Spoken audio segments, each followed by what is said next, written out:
Iranian सदर रईसी की पाकिस्तान आमद। पाकिस्तान ईरान अपनी रिलेशनशिप को, अपनी इकोनॉमिक टर्म्स को दोबारा मुस्बत कर सकें। अमेरिका पाकिस्तान के ऊपर बड़े सैंक्शंस लगा सकता है। हाल ही के अंदर ईरान ने इजराइल के ऊपर हमला किया, फिर इजराइल ने ईरान के ऊपर रिटेलिएटरी स्ट्राइक्स की। बाइपोल्स के इख्तिताम पे दोबारा धांधली के बाद एक बार फिर आर्मी जीत गई। हिंदुस्तान में जो इंतखाबात होने जा रहे हैं, वहां के वजीर आजम नरेंद्र मोदी साहब का फिर बहुत बड़ा हमला मुस्लिम अवाम के ऊपर। अस्सलाम वालेकुम साथियों, उम्मीद है कि आप सब सही होंगे। आज हम तीन बड़ी खबरों को फॉलो कर रहे हैं। पहली तो है ईरानियन सदर रईसी की पाकिस्तान आमद। दूसरी तरफ पाकिस्तान में बाइपोल्स के इख्तिताम पे दोबारा धांधली के बाद एक बार फिर आर्मी जीत गई, एटलीस्ट बज़ाहिर तौर पे तो जीत गई। और तीसरी खबर, हिंदुस्तान में जो इंतखाबात होने जा रहे हैं उनसे कबल वहां के वजीर आजम नरेंद्र मोदी साहब का एक बार फिर बहुत बड़ा हमला मुस्लिम अवाम के ऊपर हिंदुस्तान की। मगर उससे पहले do like, subscribe and share this content. Let ally show you में आपका एक बार फिर खुशामदेद। शुरू करते हैं ईरानी सदर रईसी की जो एक हिस्टोरिक ट्रिप बताई जा रही है पाकिस्तान, उसको लेकर ये ट्रिप आ रही है ऐसे मौके पर कि पूरे खित्ते में एक बहुत ही पेचीदगी सी, एक बहुत हलचल सी मची हुई है, जिसमें ईरान एक सेंटर पीस आप समझ लें है एक तरफ, और दूसरी तरफ इजराइल है। हाल ही के अंदर ईरान ने इजराइल के ऊपर हमला किया, फिर इजराइल ने ईरान के ऊपर रिटेलिएटरी स्ट्राइक्स की। कुछ अरसे पहले इसी साल के अंदर अंदर ईरान ने पाकिस्तान के ऊपर भी एक मिसाइल अटैक किया। उसके रिस्पॉन्स में पाकिस्तान ने उनके एरिया में बलोच सेपरेटिस्ट एलिजिडली उनके पोजीशंस के ऊपर जाके वार किया। तो ये ट्रिप आ रही है अब एक ऐसे मौके पर, बहुत ही क्रिटिकल मौके पर, कि पाकिस्तान ईरान अपनी रिलेशनशिप को, अपनी इकोनॉमिक टर्म्स को दोबारा मुस्बत कर सकें, देख सकें कि क्या हो रहा है पूरे रीजन में। मगर हालात जो हैं, इम्कानात जो हैं इस ट्रिप के बाद वो इतने अच्छे नहीं लग रहे, क्योंकि ट्रिप से पहले ही अमेरिका ने एक बार फिर दोबारा वार्न कर दिया है पाकिस्तान को कि अगर ये ईरान पाकिस्तान पाइपलाइन जो बिल्कुल मुकम्मल होने पे खड़ी है, अगर तो ये मुकम्मल हो जाती है तो अमेरिका पाकिस्तान के ऊपर बड़े सैंक्शंस लगा सकता है। पाकिस्तान के ऊपर सैंक्शंस लगना कोई इतनी मुश्किल बात नहीं है, पाकिस्तान के हालात तो हमारे सामने खड़े हैं।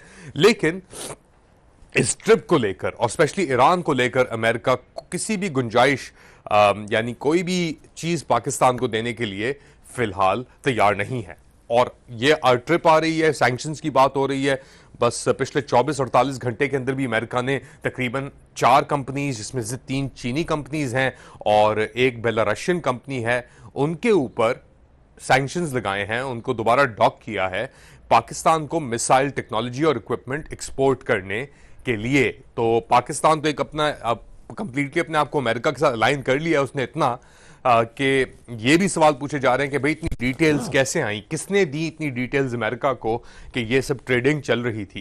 तो लग तो यही रहा है कि जो हमारी नई एक निज़ाम जो हमारे ऊपर मुसल्लत कर दिया गया है जनरल आसिम मुनीर साहब का, उसके बाद अमेरिका अब जितने भी पाकिस्तान मनूवरिंग करना चाह रहा है, या वो ईरान के साथ हो, चीन के साथ तो ताल्लुकात हमारे चल ही रहे हैं, जैसे चल रहे हैं हमारे सामने हैं, अमेरिका बर्दाश्त नहीं करेगा कि पाकिस्तान उसके इन्फ्लुएंस से हटके थोड़ा साइड पे हो जाए।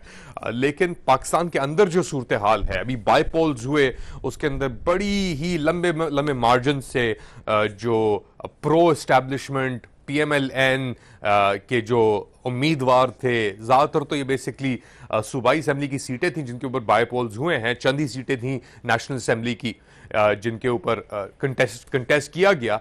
मगर PTI को जो सुन्नी इत्तेहाद काउंसिल के तौर पे खड़ी हुई थी कि पिछली बार तो फॉर्म 45 ने सबको नंगा करके दिखा दिया था कि ये निज़ाम किस तरीके से चल रहा है, कौन चला रहा है इसे।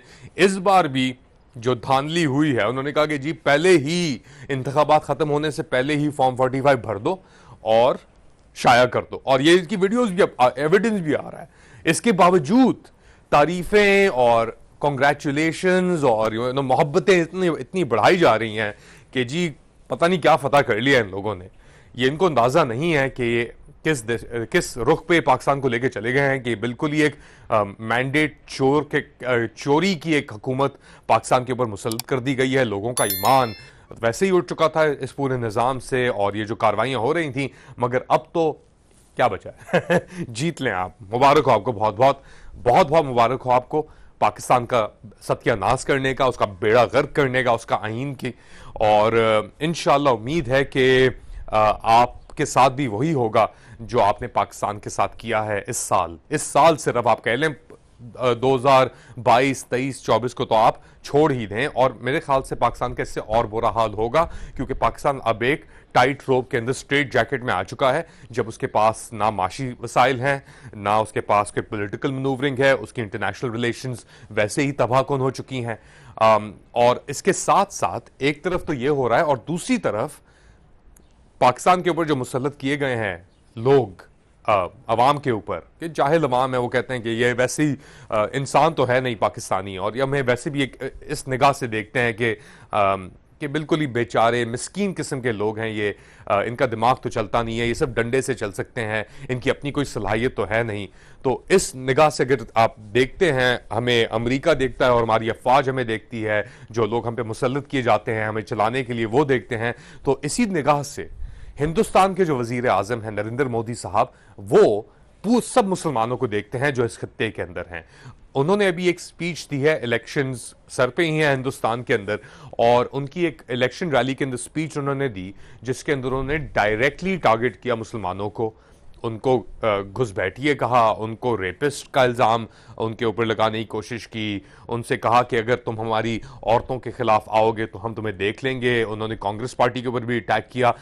जिनको मनमोहन सिंह जी की सरकार ने कहा था कि संपत्ति पर पहला अधिकार मुसलमानों का है, भाइयों बहनों, ये अर्बन नक्सल की सोच, मेरी माताओं बहनों, ये आपका मंगलसूत्र भी बचने नहीं देंगे, यहां तक जाएंगे, मैं कहने आया हूं। सब पोल्स बता रहे हैं कि जी नरेंद्र मोदी साहब एक बार फिर जीतने जा रहे हैं, और ये शायद उनका आखिरी टर्म हो एज वजीर आजम, अगर वो जीत जाते हैं। और इंडिया के इलेक्शंस ऑब्वियसली 1.5 अरब की आवाम है वहां पे, बहुत बड़ा मुल्क है, बड़े फेजेस में होते हैं, ये महीना 1.5 महीना लग जाता है इलेक्शन मुकम्मल होने के अंदर।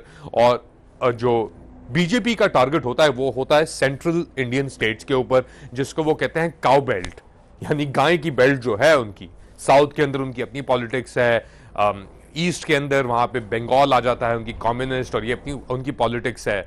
साउथ के अंदर भी कम्युनिस्ट हैं वैसे, एमके स्टालिन है उनके एक बड़े मशहूर लीडर, मगर नरेंद्र मोदी साहब का जो गेम चलता है वो चलता है Gujarat, Hindi belt, cow belt आप कह लें, उसके अंदर यूपी बहुत बड़ा एक उनका सूबा है, राजस्थान आता है, हरियाणा आता है, जहां पे भी हिंदू सियासत और मुस्लिम सियासत और ये ऐसी चीजें हो सकती हैं, उधर नरेंद्र मोदी साहब आके अपना चमत्कार दिखाते हैं।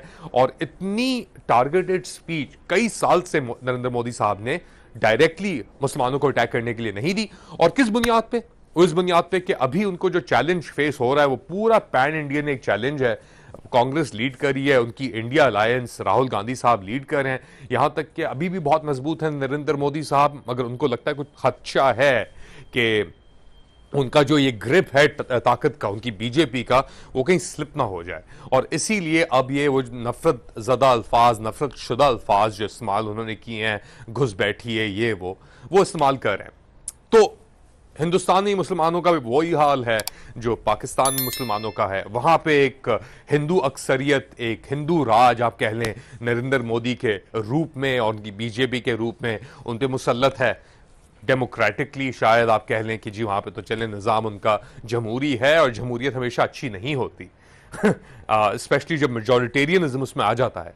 और इसीलिए पाकिस्तान में एक रिवर्स है कि एक माइनॉरिटी को मुसल्लत किया गया है, जिसमें आपकी अशरफिया, जो हम कहते हैं अशरफिया, जिसके अंदर ये जर्नैल हैं, इनके लाइक माइंडेड पॉलिटिशियन हैं, जिनके अपने ताल्लुकात हैं नरेंद्र मोदी साहब के साथ, नवाज शरीफ साहब के, उनके तो आ भी चुके हैं नरेंद्र मोदी साहब उनकी फैमिली वेडिंग के ऊपर रायविंड की तरफ। तो और अब कोशिश भी की जा रही है कि जी इंडिया के साथ भी ताल्लुकात आपके अच्छे हों। नरेंद्र मोदी ने तो मॉक भी किया कि उनके पास तो आटा नहीं है वो तो हमसे आटा मांग रहे हैं इलेक्शन रैलीज के अंदर भी। तो एक तरफ हिंदू मेजॉरिटेरियनिज्म, हिंदुस्तान में मुसलमानों पे मुसल्लत है और उनको घुसपैठी और निकालने की बातें कर रहा है। दूसरी तरफ पाकिस्तान के अंदर जो अशरफिया है वो अपनी कार्रवाइयों में लगा हुआ है, अपने लोगों के ऊपर जुल्म और तशद्दुद करने में लगा हुआ है, उनकी मैंडेट चोरी करने में लगा हुआ है और वो चाहता है ताल्लुकात इंडिया से थ्रू हो जाए, आपके एक तरफ ईरान से थ्रू हो जाए, दूसरी तरफ इजराइल से थ्रू हो जाए, तीसरी तरफ तो हर किसी से थ्रू हो जाए, पैसा आता रहे, लोगों को हम दबाए रखें, हमारे पास बंदूकें भी हैं, 1.2 मिलियन लोग भी हैं, बेगैरत भी हैं, हम कोई मसला नहीं है। तो ये सिचुएशन है इस पूरे खित्ते में। अप्रैल के आखिर में, एंड में, साल अभी पड़ा है आपके पास, थोड़ा बहुत 8-9 महीने पड़े हुए हैं अभी भी आपके पास इस साल के अंदर। तो अगर 4 महीने के अंदर, 5 महीने में ये बेड़ा गर्क बर्बादी हुई है पाकिस्तान की और खित्ते की, तो आप अंदाजा लगा लें कि क्या होगा अगले 8 या 9 माह में। हमें जरूर बताएं क्या समझते हैं आप क्या होगा, कमेंट सेक्शन के अंदर लिखें और शेयर करें ये कंटेंट। अपना ख्याल रखिएगा, अगली बार तक अल्लाह हाफिज।